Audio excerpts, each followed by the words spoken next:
Hey there, it's Rachel from All About Planners. So in this video I'm doing a review of the Day Designer for Blue Sky Planner. So this one is a 12-month planner from January to December of 2018. If you're watching this video after 2018 though, the layouts tend to be the same for each year. They just change the colours from year to year, so the design tends to stay the same. So I really like these Day Designer collaborations that they do with other designers, and especially with Day Designer, because Blue Sky planners are always affordable, but the Day Designer ones are quite expensive, like $50-60, whereas Day Designer is about half that. So definitely recommend these as a cheaper alternative while still getting the same sort of like design and appearance as the Day Designer ones. So this one is the Navy Stripe 8x10. That's the code if you want to look it up. But note that 8x10 refers to the page size. The actual planner itself is a bit bigger than that because the cover extends beyond the tabs and the pages, so prevents it from getting damaged. So it ends up being about 9 by about 10.5 inches high. So it is quite big. It's probably a good medium between typical planner size for like Plum Paper, Lime Life planners, Erin Condren, all those ones, which tend to be about 7 by 9, and a full US page size, which is like 8.5 by 11 inch. This one's a good in between. So you get slightly more planning space, but it's not as bulky as a full page size. So really love the colours with the black and the gold. Apart from rainbow, that's my second favourite like colour combination. Just looks super classy. And because hardcover can get quite scuffed on the corners, it does have the little gold detail with the rounded corners and also gold coil. So on the whole, loving it already before we even open it. So it's about 1 centimetre thick. There is not much room on this coil to like add extra bulk. So if you do like doing full sticker spreads, keep in mind that it might not be a good idea to do that with this planner, or you may have to rip the pages of the weeks out as you use them. But of course that's not ideal because it's kind of like journaling when you use stickers. So yeah, keep that in mind. It might not be a good fit for you if you want to do full sticker spreads. Okay, so the other reason that I really love these Day Designer and Blue Sky collab planners is because they pick a colour. So in this case it's pink, and then continued throughout the whole planner is like a light pink and a dark pink. It's all consistent. In one of the other planners that I got, it is blue, and it looks really good. Just nice and simple, continued throughout. So personal information page, then we have the reference dates calendars. So it's a 2018 calendar, but it's got the dates for 2018, 2019, 2020 and 2021 if you are planning that far in advance. So it starts on a Sunday, and the monthly calendars also start on a Sunday, but I think the weekly is Monday. Let me check. Yes, the weekly starts on a Monday, so not consistent completely, but partway there. Next one is the story behind the planner and then how to use it, which could be good for a quick read. Now, goal setting pages. So not many planners, for whatever weird reason, include goal setting pages. I'm not really sure why. Like, I thought that would be kind of a standard thing, but they don't. This one, however, does. So start with the bigger picture and then go down to your goals. One of the other things that I like about this planner, I'm not sure if you can see it there, it's in focus, is this little like dashed lines. So you get lines, but they're subtle. They're not as in your face as like a solid line, which is good if you have crooked writing like I do, where it gets real messy if you don't have lines. So intentional daily planning, and then some more checklists, which is good. Okay, so the monthly calendar. So again, love the lined on the monthly calendar pages. Not many planners have that. So definitely a big tick from me for that. Got the public holidays printed, and it also had the little cute flag for the day as well. Absolutely love this sidebar, this checklist. Look at it. So many check boxes. And then we get to the dates again, glance calendars for the months. So you got the previous month and then also the next month. I'm not really a fan of these because I don't use them. They're there if you want them. Otherwise, just cover them up with a sticker. So I'd probably just get some sidebar stickers and stick it over the top, and then you get more space for planning. Now, if you watch any of my other planner videos, you'll know that this is a major con for me. Like, why would you do that? So for the 30th and the 31st, getting super tongue-tied there, you only have 2 lines. Like, what's the point? And then you have 5 up here, but then you only have 3 here. Like, why not keep it consistent? So if I'm going to use this planner, I'd go from the 29th, and then I'd get a date dot sticker or write in pen 30 and 31st, and then white out this line here and the dates, and then you've got a full box for each day to plan with, which makes a lot more sense in my opinion. I don't know why planner companies do that. I will never understand the logic. Just not a fan of it. Okay, so let's go to some of the other months. Lots of public holidays in that month. And let's start. So you got some bonus monthly calendars. Alright, let's go to the actual weekly spread. Oh, in terms of the tabs, they are cardstock with laminate. They are a little flimsy, but I mean the tab themselves should hold up okay, just like there's not much laminate sticking it to the page, so as long as this doesn't peel off they should be alright for the whole year.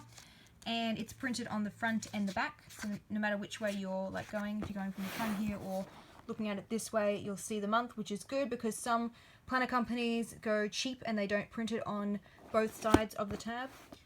Okay, the weekly spread is in vertical format, but you'll notice that it is different to most vertical layouts. So all the planner companies seem to just copy each other with the layouts. This one, however, is different. So love this top 3. So I always do a top 3 for each day, so it's got that built in, and it also has again the public holidays printed with a little flag as well, and it doesn't take up a lot of space. So I really like that they have just added that in, like on days when it's not applicable you still have the same amount of space, so it's there and it's not taking up any extra functional usable space in the planner. Then we have the daily schedule.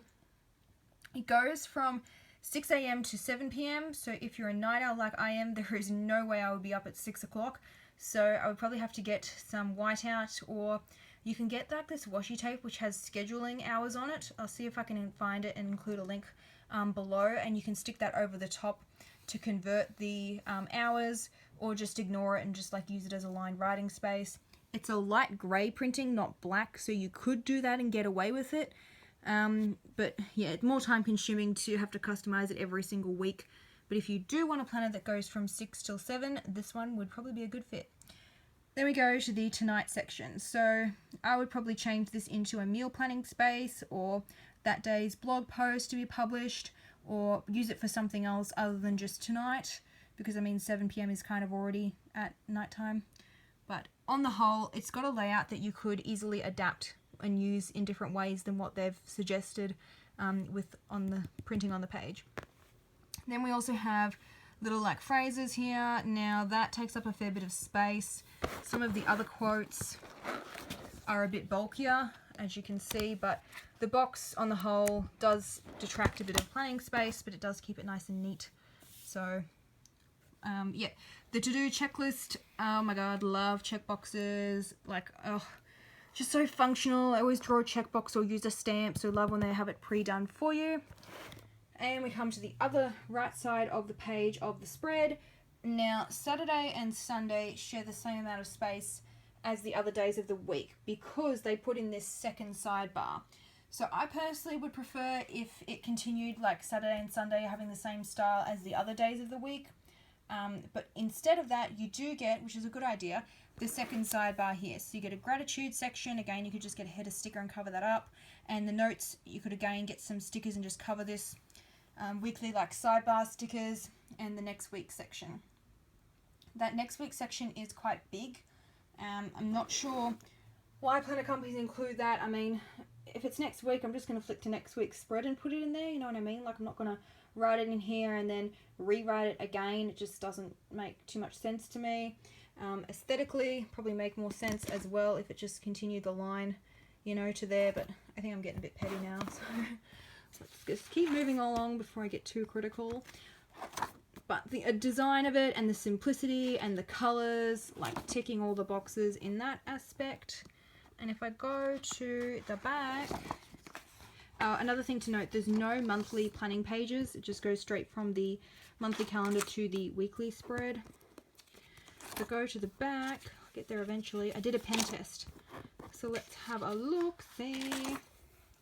Alright, again, love this note paper. Look how nice that looks with the pattern up the top and the flag. It's really classy. So you get a fair few notes pages, which is good. Now, the pen testing. So I have many, many pens because I have no self-control when it comes to pens. So I just grabbed one of like each type and did a pen test. So in terms of which ones bleed through the page, I'll just flick it over so you can see for yourself. There was no bleed through on the pens, just heavy ghosting, but there was some bleed through with the highlighter and those Mambi stamps. They always bleed through. I'm yet to find a planner where they don't bleed through the paper, and highlighters are always going to have dark shadowing, sometimes bleed through. The paper is quite thin, so I kind of expected it. It could have been worse, but yeah, there was some heavy ghosting, as you can see, with the pens. And the marker pen obviously was the worst, but best one I'd say would be that one up the top, the first one that I did, which was the Pilot Juice pen. So that one's kind of a fine tip. Any of the more bolder ones are going to bleed through. So we've got some notes pages. Let's keep flicking to the back. Oops, butterfingers today. Alright, so we've got the holidays list. So again, 2018 to 2021, just like with that annual calendar that was at the start of the planner, and it's got them all listed out for you. It is a American planner, so it's really got the US holidays in there. It doesn't have the Aussie ones, which means to be expected. Doesn't really bug me because I just have a separate list of those anyway, but if you're from the US, it's very handy because it's already in there for you. So on the whole, I do like this planner. I think it is good for what you get in terms of price, the inclusions, the print quality is really good. The pages could be improved in terms of bleed through. The layout is extremely functional. So much like space to plan with the double sidebar, and also like the structured, love the top three structured pages and the lines, the subtle lines on it, and also the subtle lines on the monthly calendar as well. So on the whole, yes, I would recommend this if you're after a budget type version of the Day Designer planner and you want something with a vertical layout that's a bit different to all the other planners on the market. So if you want more planner review videos, I do post a new one each week, and the link to subscribe, there's a button below this video. If you hit that, you'll be notified when they are published. So I'll see you in the next review video.